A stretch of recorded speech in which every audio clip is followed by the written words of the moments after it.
অবৈধভাবে ড্রেজার বসিয়ে এই যেন যমুনার চরে আরেক যমুনা নদী তৈরিতে ব্যস্ত সময় পার করছেন ডাকাতমারা চরের অসাধু এলাকাবাসী। সারিয়াকান্দি উপজেলার কর্ণিবাড়ি ইউনিয়নের ডাকাতমারা ঘাট থেকে ফ্ল্যাট সেন্টার পর্যন্ত রাস্তাটির দুই পাশ দিয়ে অসংখ্য অবৈধ ড্রেজার দিয়ে বালু উত্তোলনের মহাযজ্ঞ চলছে।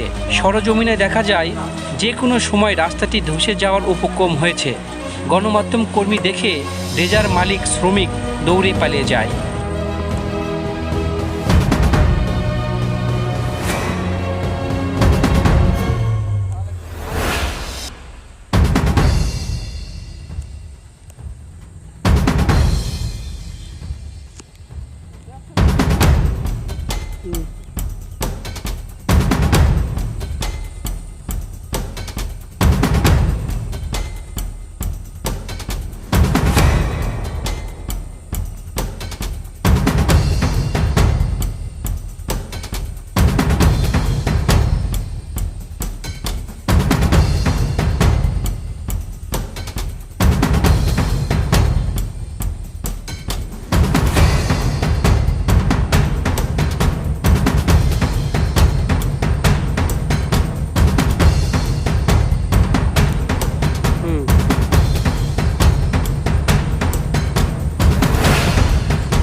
আমাদের এই সংবাদ ভালো লেগে থাকলে একটি লাইক ও শেয়ার করে অন্যকে দেখার সুযোগ করে দেয়া এবং আপনার গুরুত্বপূর্ণ মতামত কমেন্ট বক্সে জানানোর জন্য অনুরোধ করছি।